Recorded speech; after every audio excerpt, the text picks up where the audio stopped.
అనుక్షణం ప్రజల పక్షం NN5 news కి స్వాగతం. ముందుగా హెడ్లైన్స్. గ్రామీణ మండలం మాలేపాడు పంచాయతీ దొరబైలులో వ్యక్తిని హత్య చేసి పాతిపెట్టిన ఘటన ఆలస్యంగా వెలుగులోకి వచ్చింది. తన స్థలానికి చేరుకున్న తాలూకా పోలీసులు శవాన్ని వెలికితీసి పంచనామా నిర్వహించి విచారణ చేపట్టారు. తప్పుడు ఆరోపణలు మానుకోకపోతే న్యాయ పోరాటానికి సిద్ధం. మెప్మా అధికారులను హెచ్చరించిన మాజీ ఆర్పీ శ్రీదేవి. ముస్లిం మైనార్టీ సమాజాన్ని తప్పుదోవ పట్టించే చర్యలు ఆపండి. గుంటూరు ఇజ్దమాకు వైసీపీ వాళ్లు రైలు ఏర్పాటు చేశారా? తప్పుడు ప్రచారం చేసే వాళ్లకు సిగ్గుండాలి విమర్శించిన టీడీపీ మైనార్టీ సెల్ రాష్ట్ర ఉపాధ్యక్షుడు SA మస్తాన్. ఆలయంలో భక్తి శ్రద్ధలతో అమావాస్య పూజలు నిర్వహణ. ఆలయ ధర్మకర్త అమృతవల్లి ఆధ్వర్యంలో అమ్మవారి మూలస్థానం మెల్ మాత్తూర్ నుండి వచ్చిన పండితుల ఆధ్వర్యంలో పూజలు. ఇక్కడ డీటెయిల్స్ చూస్తే Janasena party Rayalaseema co convener Gangarapu Ramadas Chowdary ఆధ్వర్యంలో CPI మురళి తెదేపా నేత RJ వెంకటేష్ తో కలిసి నిర్వహించిన విలేకరుల సమావేశంలో గంగారపు రామదాస్ చౌదరి మాట్లాడుతూ జగన్మోహన్ రెడ్డి పరిపాలన మాట నడవడిక అంతా కుట్రపూరితమేనని, MP మిథున్ రెడ్డి BT కళాశాల ప్రభుత్వపరం చేశామని ప్రజల్ని తప్పుదోవ పట్టించారని ఆగ్రహం వ్యక్తం చేశారు. డిగ్రీ కళాశాలని ప్రభుత్వపరం చేయకనే యూనివర్సిటీ చేసేశామని, ప్రజలని, పూర్వ విద్యార్థులని, పత్రికా లోకాన్ని, రాజకీయ పార్టీలని మోసం చేస్తూ ఈరోజు దుర్మార్గంగా పరమ పవిత్రమైన బెసెంట్ హాల్లో MP CMలకి పాలాభిషేకం చేయటం జనసేన పార్టీ తరపున తీవ్రంగా ఖండిస్తున్నామన్నారు. ఇది కేవలం ఎలక్షన్ కోసం మిథున్ రెడ్డి ఆడుతున్న నాటకమని, మదనపల్లి ప్రజానికాన్ని, యావత్ ప్రపంచాన్ని మోసం చేస్తున్నారని, దీనిని పెద్ద ఎత్తున జనసేన, తెలుగుదేశం, CPI పార్టీలు కలిసి ఆందోళన చేస్తామని, అవసరమైతే పవన్ కళ్యాణ్, చంద్రబాబు నాయుడుల దృష్టికి తీసుకుని వెళ్తామని అన్నారు. ఈ కార్యక్రమంలో ఉమ్మడి చిత్తూరు జిల్లా ప్రధాన కార్యదర్శి జంగాల శివరాం, రాజంపేట పార్లమెంటు ప్రధాన కార్యదర్శి RJ Venkatesh, CPI Murali, Janasena party జిల్లా జాయింట్ సెక్రటరీ సనావుల్లా, గజ్జల రెడ్డెప్ప, రూరల్ మండలం అధ్యక్షులు గ్రానైట్ బాబు, పట్టణం ప్రధాన కార్యదర్శి కావలి రెడ్డెమ్మ, సరోజ, పట్టణ సెక్రటరీ నాగవేణి, జంగాల గౌతమ్, గండికోట లోకేష్, రూరల్ మండల ఉపాధ్యక్షులు చంద్రశేఖర, కుమార్, లవన్న, రాజారెడ్డి, రూరల్ సెక్రటరీ జనార్దన్, నరేష్, విజయ్ కుమార్, గంగులప్ప తదితరులు పాల్గొన్నారు. BT కళాశాలని ప్రభుత్వపరం చేసేసామని, ఆ ఫార్మాలిటీస్ అన్ని కంప్లీట్ అయిపోయినాయని చెప్పనేసి ప్రజలను తప్పుదోవ పట్టించడం. ఇప్పుడే వైస్ ప్రిన్సిపాల్ గారిని కూడా మేము ప్రిన్సిపాల్ గారిని అడిగితే ఇంతవరకు ఆ ప్రాసెస్ కంప్లీట్ కాలేదని చెప్పిన వైనం. ఇంకా ఉన్న డిగ్రీ కాలేజీని ప్రభుత్వపరం చేసే చర్య పూర్తి కాకుండా ఉంటే అప్పుడే యూనివర్సిటీ చేసేస్తామని చెప్పని రాబోయే ఎన్నికలను దృష్టిలో పెట్టుకొని ప్రజలని, మదనపల్లి ప్రజానీకాన్ని, చుట్టుపక్కల ప్రజానీకాన్ని, పత్రికా లోకాన్ని, పూర్వ విద్యార్థుల్ని, ప్రజెంట్ విద్యార్థుల్ని, అన్ని రాజకీయ పార్టీల్ని మోసం చేస్తూ దుర్మార్గంగా ఈరోజు పరమ పవిత్రమైన బెసెంట్ హాల్లో తీసుకొని వచ్చి MPది CMది పెట్టి పాలాభిషేకం చేయటం ఈ వైసీపీ నాయకులు. దీన్ని మేము పూర్తిగా ఖండిస్తూ ఉన్నాం. ఖచ్చితంగా ప్రిన్సిపాల్ గారు అందుబాటులో లేరు. ప్రిన్సిపాల్ గారు వచ్చిన వెంటనే ఇదంతా పచ్చి అబద్ధమని, పచ్చి మోసమని, మదనపల్లి ప్రజానీకాన్ని మోసం చేసేట్లే యావత్ లోకాన్ని కూడా మోసం చేయాలని చెప్పనేసి మిథున్ రెడ్డి గారు ఆడుతున్న నాటకం అని చెప్పనేసి దీన్ని తెలియజేసేంత వరకు పెద్ద ఎత్తున జనసేన పార్టీ, తెలుగుదేశం పార్టీ, ఇంకా CPI పార్టీతో ఇతర మొన్న ఈ పరమ పవిత్రమైన బెసెంట్ థియోసాఫికల్ కాలేజ్లో రాజంపేట పార్లమెంట్ సభ్యులైన MP మిథున్ రెడ్డి గారిని, మన ముఖ్యమంత్రి జగన్మోహన్ రెడ్డి గారి ఫోటోల్ని ఇక్కడ ఈ BT కాలేజు యానివర్సిటీ ఇది బెసెంట్ హాల్లో యూనివర్సిటీ చేసినామని పాలాభిషేకం చేయడం జరిగింది. ఎంత ప్రజల్ని మభ్యపెడుతున్నారంటే ప్రజలందరూ అసలు ఏమనుకుంటారు, ఒక ముఖ్యమంత్రి ఫోటో, ఒక మన రాజంపేట పార్లమెంట్ MP అభ్యర్థి ఫోటో పెట్టి బెసెంట్ థియోసాఫికల్ కాలేజ్లో పాలాభిషేకం చేస్తూ ఉంటే యూనివర్సిటీ అయిపోయింది అనుకుంటారు. అది మీరు చేస్తూ ఉంటే మోసమే కదా, తప్పే కదా. ఎక్కడైంది యూనివర్సిటీ? కరెక్ట్గా డిగ్రీ కాలేజ్కి అడ్మిషన్సే కావడం లేదు. ఇంకా బ్రదర్ చెప్పినట్లు ఇంకా 11 ఎకరాల 80 సెంట్లు. మదనపల్లి మండలం మాలేపాడు దొనబైలులో హత్య చేసి చంపి పాతిపెట్టిన ఘటన ఆలస్యంగా వెలుగులోకి వచ్చింది.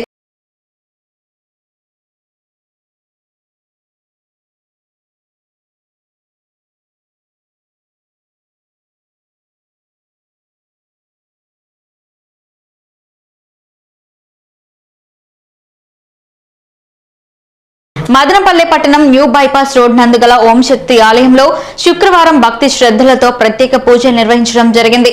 ఆలయ ధర్మకర్త అమృతవల్లి ఆధ్వర్యంలో జరిగిన పూజలకు అమ్మవారి మూలస్థానం మరమ్మత్తూరు నుండి వచ్చిన స్వాములు అమావాస్య పూజలతో పాటు నవగ్రహ పూజలు, అష్టదళ పూజతో పాటు 9 కలశాలతో గురు పూజ, హోమం, అభిషేకం భక్తి శ్రద్ధలతో నిర్వహించడం జరిగింది. దీంతో ఆలయ ప్రాంగణం ఆధ్యాత్మిక వాతావరణం సంతరించుకుంది. పెద్ద సంఖ్యలో అమ్మవారి భక్తులు పూజల్లో పాల్గొని అమ్మవారి కృపా కటాక్షానికి పాత్రులయ్యారు. అలాగే ప్రతి నెల అమావాస్య మరియు పౌర్ణమికి ప్రత్యేక పూజలు, హోమాలు జరుగుతాయని, భక్తులు హాజరై తీర్థ ప్రసాదాలు స్వీకరించాలని కోరారు. అలాగే భవానీ దీక్షలు చేపట్టే భక్తులు ఓం శక్తి ఆలయం మాలలు ధరించడం జరుగుతుందని ఆలయ ధర్మకర్తలు పేర్కొన్నారు. కాగా అమ్మవారి ఆలయ నిర్మాణం పూర్తి చేయడానికి భక్తులు ఆర్థిక సహాయ సహకారాన్ని అందించాలని కోరారు. ముస్లిం మైనార్టీ సమాజాన్ని తప్పుదోవ పట్టించే చర్యలు ఆపండి. గుంటూరు ఇస్తిమాకు వైసీపీ వాళ్ళు రైలు ఏర్పాటు చేశారా? తప్పుడు ప్రచారం చేసే వాళ్లకు సిగ్గుండాలి అంటూ టీడీపీ ముస్లిం మైనార్టీ సెల్ రాష్ట్ర ఉపాధ్యక్షులు ఎస్ఏఎం మస్తాన్ మండిపడ్డారు. వైసీపీ వారికి పైత్యం బాగా ముదిరిందని, ఇస్తిమాకు వెళ్లేవారు సొంత డబ్బుతో రైలు టికెట్లు కొనుగోలు చేస్తే వైసీపీ వారు ఫ్రీ రైలు ఏర్పాటు చేసినట్లు ప్రచారం చేయడాన్ని విలేకరుల సమావేశంలో ఖండించారు. నిన్నటికి నిన్న ఒక సినిమా చూడాలంటూ జీవో ఇవ్వటం అత్యంత దౌర్భాగ్యమని విమర్శించారు.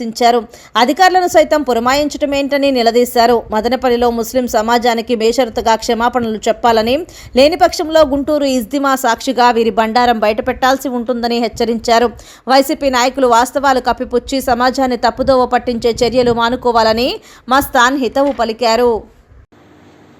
ఒత్తిడి తెచ్చి అది చూసే విధంగా చేయడము, అధికారుల్ని ఆ సినిమా ఆటని పర్యవేక్షించాలని చెప్పడము, వీళ్ళు పైత్యానికి అదుపే లేకుండా పోతా ఉంది. ఈరోజు చూస్తే, నిన్న చూస్తే వైఎస్ఆర్సీపీ ముస్లిం మైనార్టీ నాయకులు ఒక ప్రకటన వెల్లడించారు. గుంటూరులో శుక్రవారం, శనివారం, ఆదివారం జరిగే ఇస్తమాకి మదనపల్లె నుంచి వైఎస్ఆర్సీపీ పార్టీ ఫ్రీ ట్రైన్ సమకూర్చిందంట. దీంట్లో ఏమాత్రమైన నిజం ఉందా అని నేను వైఎస్ఆర్సీపీ నాయకుల్ని పెట్టినాను. ఎందుకంటే ఒక ఇస్తమా కార్యక్రమం ఒక ఆంధ్రాలోనే కాదు, భారతదేశంలోనే కాదు, ప్రపంచ దేశాల్లో ఎక్కడ జరిగిన ఇస్తమా అనేది అక్కడ ఏ ఒక్క రాజకీయ పార్టీ ప్రమేయం ఉండబోదు.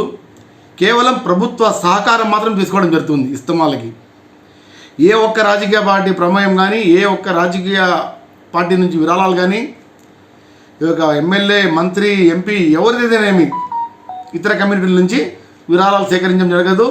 వాళ్ళ నుంచి ఎటువంటి పరిహారం కూడా తీసుకోవడం కూడా జరగదు. అటువంటి ఇస్తమాని కూడా ఈరోజు తనపై వచ్చిన తప్పుడు ఆరోపణలపై స్పందించిన ఆర్పీ శ్రీదేవి మీడియాతో మాట్లాడుతూ 12 సంవత్సరాల పాటు ఆర్పీగా విధులు నిర్వర్తించి కరోనా సమయంలో తన వ్యక్తిగత కారణాలతో ఆర్పీ ఉద్యోగానికి రాజీనామా చేసి మెప్మా అధికారులకు తన రికార్డ్స్ ని స్వాధీనం చేయడం జరిగిందని అన్నారు. 3 సంవత్సరాల పాటు తనను ఎప్పుడూ పలకరించని మెప్మా అధికారులు గత 10 రోజుల క్రితం తమ సమైక్యలోని సభ్యులను రెచ్చగొట్టి తనపైన పోలీసులకు ఫిర్యాదు చేయాలని ఉసుగొల్పిందని శ్రీదేవి ఆరోపించారు. ప్రస్తుతం రుణాలు మంజూరు చేయాలంటే ఆర్పీ శ్రీదేవి మీద ఫిర్యాదు చేయాలని, తమ సభ్యులను రెచ్చగొట్టి పోలీస్ స్టేషన్ వరకు పంపించడం భావ్యం కాదని మెప్మా అధికారులపై ఆగ్రహం వ్యక్తం చేశారు. అవినీతి ఆరోపణలపై municipal vice chairman Jinka Venkatachalapathi ఆధ్వర్యంలో జరిగిన సమావేశంలో అక్రమాలు జరిగినట్లు నిరూపించలేకపోవడం మెప్మా అధికారులకు తెలియదని ఈ సందర్భంగా ప్రశ్నించారు. ఇకనైనా మెప్మా సీఓ మాధవి తనపైన తప్పుడు ఆరోపణలు చేయటం మానుకోకపోతే న్యాయ పోరాటానికి సిద్ధమని హెచ్చరించారు. నా పేరు శ్రీదేవి, మాది సుఖీభవ సమైక్య 20వ వార్డు పోతులప్ప వీధిలో ఉన్నాము. ఇప్పుడు కొన్ని వ్యక్తిగత సమైక్యలో ఆర్పీగా పనిచేసినాను 12 సంవత్సరాలుగా. ఇప్పుడు గత 2020 కరోనా అప్పటి నుంచి కారణంగా నా అనువాద కారణాల వల్ల నేను ఆర్పీ ఉద్యోగం వదిలేసి వైఎస్ఆర్ కాలనీకి మేము వెళ్ళిపోయాము. ఇప్పుడు మేము ఆ సంఘాలలో అవినీతి జరిగింది అనేసి గత 3 సంవత్సరాలుగా నేను ఆపేశాను. అప్పటి నుంచి లేనిది ఒక వారం క్రితము నా మీద సంఘాలకి లోన్లు పెట్టకుండా వాళ్ళని రెచ్చగొట్టి పోలీస్ స్టేషన్ వరకు తీసుకెళ్ళింది. మీరు అక్కడికి వెళ్ళితేనే నేను లోన్ పెడతాను అని చెప్పిందంట. మా సభ్యులకు అడిగితే నేను గత 12 సంవత్సరాలుగా నేను ఇక్కడ పని చేస్తున్నాను కదా, ఇన్ని రోజులు ఎప్పుడు ప్రశ్న అంతవరకు పోయింది, ఇప్పుడు ఎందుకు పోయినారు అంటే, నువ్వు ఈ విధంగా అయితే వస్తావు, లేకపోతే రావంట, అందుకనేసి మెప్మా అధికారి మేడం చెప్తేనే మేము అక్కడి వరకు పోవాల్సి వచ్చింది. అయినా నీ మీద ఎటువంటి కేసు మేము పెట్టలేదు, పోయినామంతే, అక్కడికి మేడం వెళ్ళమంటే వెళ్ళినామంతే, కానీ నీ మీద ఎటువంటిది మేము చేయలేదు అని సభ్యులు చెప్పడం జరిగింది. నేను మెప్మా అధికారిని సంప్రదించినాను. ఇట్లా జరిగిన వెంటనే ఆ అధికారులు మన వైస్ చైర్మన్ అన్న జింకా చెలెప్తన్నను సంప్రదించి అట్లా జరిగిన మరుసటి రోజే సంఘ సభ్యులందరినీ స్వశక్తి భవనం దగ్గరికి పిలిపించి మొత్తం సంఘాల వాళ్ళని అడిగారు. అక్కడ ఎటువంటి అవినీతి ఆరోపణని బట్టి ఆ మెప్మా సిఓ అయిన మాధవి ఇకపైన ఈ విధంగా నా మీద ఆరోపణలు మానకపోతే నేను చట్టపరమైన న్యాయ పోరాటానికైనా నేను సిద్ధము, లేకపోతే మన మెప్మా ఆఫీస్ దగ్గరే ధర్నా చేస్తాను, ధర్నా చేసేకైనా నేను సిద్ధము. పలంనేరు ఎమ్మెల్యే వెంకటగౌడ్ శుక్రవారం పలంనేరు వివి మహల్ థియేటర్ నందు దివంగత నేత మాజీ ముఖ్యమంత్రి వైఎస్ రాజశేఖర రెడ్డి, ముఖ్యమంత్రి వైఎస్ జగన్మోహన్ రెడ్డి నేపథ్యంలో విడుదలైన యాత్ర 2 చిత్రాన్ని వైఎస్ఆర్సీపీ క్యాడర్ తో కలిసి వీక్షించారు. ఈ సందర్భంగా పార్టీ నేతలు, కార్యకర్తలు బాణసంచా కాల్చి ఎమ్మెల్యేకి ఘన స్వాగతం పలికారు. చిత్రాన్ని తిలకించిన అనంతరం మీడియాతో మాట్లాడుతూ దివంగత ఆంధ్రప్రదేశ్ కు ఉమ్మడి రాష్ట్ర ముఖ్యమంత్రి రాజశేఖర రెడ్డి, ఆయన మరణం అనంతరం ప్రస్తుత ముఖ్యమంత్రి జగన్మోహన్ రెడ్డి ఎదుర్కొన్న కష్టాలను డైరెక్టర్ అద్భుతంగా తెరకెక్కించారన్నారు. గత కొద్ది కాలంగా పలమనేరు వైసీపీ టికెట్ ఇతరులకు కేటాయిస్తారని సామాజిక మాధ్యమాల్లో వైరల్ అవుతోందని ఓ విలేకరి అడిగిన ప్రశ్నకు సమాధానంగా టికెట్ నా జేబులో ఉందంటూ ఎమ్మెల్యే వెంకటే గౌడ్ సమాధానమిచ్చారు. ఈ కార్యక్రమంలో పలమనేరు నియోజకవర్గ వైఎస్ఆర్సీపీ నాయకులు, పార్టీ శ్రేణులు పెద్ద సంఖ్యలో పాల్గొన్నారు. 2 రోజుల నుంచి సోషల్ మీడియాలో టికెట్ వేరే వాళ్ళకి వస్తుంది అని చెప్పి చక్కర్లు కొడతా ఉంది. దానిపైన మీరు ఎందుకు ఎప్పుడో చెప్పాక టికెట్ నా జోబీలో ఉంది, నేను కొత్తగా పలమనేరు పట్టణంలో వివి మహల్ థియేటర్లో యాత్ర 2 సినిమా చూడటం జరిగింది. వైఎస్ఆర్ కుటుంబ సభ్యులతో అందరితో కలిసి నిజంగా ఆ సినిమా చూస్తే మన నాయకుడు జగన్మోహన్ రెడ్డి గారు ఎన్ని ఒడిదుడుకులు ఎదుర్కొన్నా ఢిల్లీ పెద్దలకు తల వంచకుండా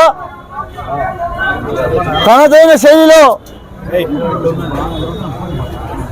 వైఎస్ఆర్ రాజశేఖర రెడ్డి గారి ఏదైతే మాట తప్పం మడమ తిప్పం, ప్రజలకు ఇచ్చిన మాట కోసం ఎంత దూరమైనా వెళ్తామని ఆనాడు రాజశేఖర రెడ్డి గారు చెప్పారో అదే బాట కోసం, అదే మాట కోసం ఆ మాట మీద నిలబడినటువంటి వ్యక్తి ఈనాటి ముఖ్యమంత్రి జగన్మోహన్ రెడ్డి గారు. ఆయన ఏదైతే అప్పట్లో ప్రతిపక్షంలో ఉన్నప్పుడు పడినటువంటి అవమానాలు కావచ్చు, ఆయన వీకోట మండలానికి చెందిన జిల్లా జెడ్పీ చైర్మన్ శ్రీనివాసులకు పలంనేరు ఎమ్మెల్యే వెంకటయ్య గౌడ్ కు మధ్య మరోసారి విభేదాలు బయటపడ్డాయి. 2024 ఎన్నికలకు వైసీపీ తరఫున ఎమ్మెల్యే టికెట్ వెంకట గౌడ్ కు కన్ఫర్మ్ అనుకున్న నేపథ్యంలో అనూహ్యంగా జెడ్పీ చైర్మన్ శ్రీనివాసులు ఆయనపై విమర్శలు గుప్పించడంతో ఇన్నాళ్లు కలిసిమెలిసి కార్యక్రమాల్లో పాల్గొన్న కేడర్ సైతం ఆశ్చర్యానికి గురవుతున్న పరిస్థితి నెలకొంది. రాష్ట్ర ముఖ్యమంత్రి వైఎస్ జగన్మోహన్ రెడ్డి తలపెట్టిన ఎన్నో కార్యక్రమాలు విజయవంతమయ్యాయి. పార్టీకి డ్యామేజ్ కలిగించాలని ఎవరైనా చూస్తే సహించబోమని ఈ సందర్భంగా జెడ్పీ చైర్మన్ ఎమ్మెల్యేపై విమర్శలు గుప్పించారు. నియోజకవర్గ పరిధిలో నీకంటే బలమైన అభ్యర్థులు 100 మంది వైసీపీ పార్టీ తరపున పోటీ చేసేందుకు సిద్ధంగా ఉన్నారని హెచ్చరించారు. పలమనేరు కాన్స్టిట్యూన్సీలో ఎవరు అభ్యర్థి అయినప్పటికీ వైఎస్ఆర్ కాంగ్రెస్ పార్టీకి పనిచేయాలని సిద్ధంగా ఉన్నాను. కొన్ని విషయాలు పత్రికల్లో, టీవీ, మీడియాలో చూడడం వల్ల కలత చెంది మాట్లాడాలని తప్పితే నాకెవరి మీద ద్వేషం లేదు. ఏదైనా మనకు సమస్యలు ఉంటే ఇంట్లో పరిష్కరించుకోవాలి, కానీ పేపర్లకు టీవీలకు ఎక్కినంత మాత్రాన సమస్య పరిష్కరిస్తుందా అని ప్రశ్నించిన వాళ్ళు అడుగుతూ ఉన్నా. వైఎస్ఆర్ కాంగ్రెస్ పార్టీ విజయానికి పూర్తి స్థాయిలో కృషి చేస్తా. పార్టీ అవకాశం ఇస్తే పోటీ చేస్తారని కూడా చెప్తాను. రెండోది, పలమనేరు నియోజకవర్గంలో మా కుటుంబానికి ఉన్నటువంటి చరిత్ర ఈరోజు కాదు. మా మామగారు సమితి ప్రెసిడెంట్గా పోటీ చేసి గెలిచారు, రామయ్య గౌడ్ గారు. మా మామగారు జిల్లా పరిషత్ చైర్మన్గా ఉన్నారు. ఇంత రాజకీయ చరిత్ర కలిగినటువంటి కుటుంబంలో నేను నా మామ కొడుకునేటువంటి వెంకటగౌడ్ని రాజకీయాలు తీసుకురావడం జరిగింది. డబ్బులు లేదు, నేను రాజకీయాలు చేయలేనేది వేరు. నువ్వు ఇస్తే చేస్తా, లేకుంటే ఈ కాన్స్టిట్యున్సీలో ఎవరు పార్టీకి దిక్కంటే ఎట్లా మనగాలు 76 మనిషి ఉన్నారు, బాగా గుర్తుపెట్టుకోని చెప్తాను. సోనియా గాంధీని ఎదిరించి తండ్రికి ఇచ్చిన మాట కట్టుబడి నల్ల కాలువ ఇంకా ఓదార్పు యాత్రకు బయలుదేరినటువంటి జగన్మోహన్ రెడ్డి ఎన్ని కష్టాలు భరించామో మనం చూసాం. ఓర్పు అనేది ముఖ్యం రాజకీయాల్లో. 9వ ఇండియా ఇంటర్నేషనల్ సైన్స్ ఫెస్టివల్లో ప్రఖ్యాత ఇంజనీరింగ్ కళాశాల Madanapalle institute of technology and science కళాశాల విద్యార్థులు న్యూ ఏజ్ టెక్నాలజీ షోలో ప్రతిభ కనబర్చినట్లు కళాశాల ప్రిన్సిపల్ డాక్టర్ సి యువరాజ్ అన్నారు.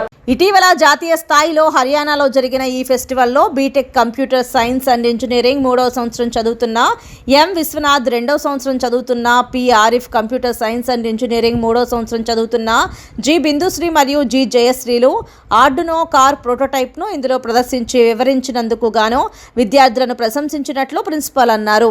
బ్యాటరీతో పనిచేసే ఆటోమేటిక్ సెల్ఫ్ డ్రైవ్ కారు తయారీ విధానం మరియు దానికి సంబంధించిన ప్రోటోటైప్ను ఇందులో ప్రదర్శించినట్లు ఆయన తెలిపారు. విద్యార్థులకు ప్రశంసా పత్రాన్ని అందించినట్లు ఆయన అన్నారు. ప్రతిభ కనబర్చిన విద్యార్థులను కళాశాల correspondent doctor N Vijayabhaskar Chowdary, executive director Keerthi Nadella, principal doctor C Yuvaraj, విభాగాధిపతి డాక్టర్ చొక్కనాథం, అధ్యాపకులు మరియు విద్యార్థులు అభినందనలు తెలియజేశారు. అనుక్షణం ప్రజల పక్షం NN5 న్యూస్ ఇంతటితో సమాప్తం. తిరిగి రేపటి బులెటిన్లో మళ్ళీ కలుసుకుందాం. అంతవరకు సెలవు, నమస్కారం.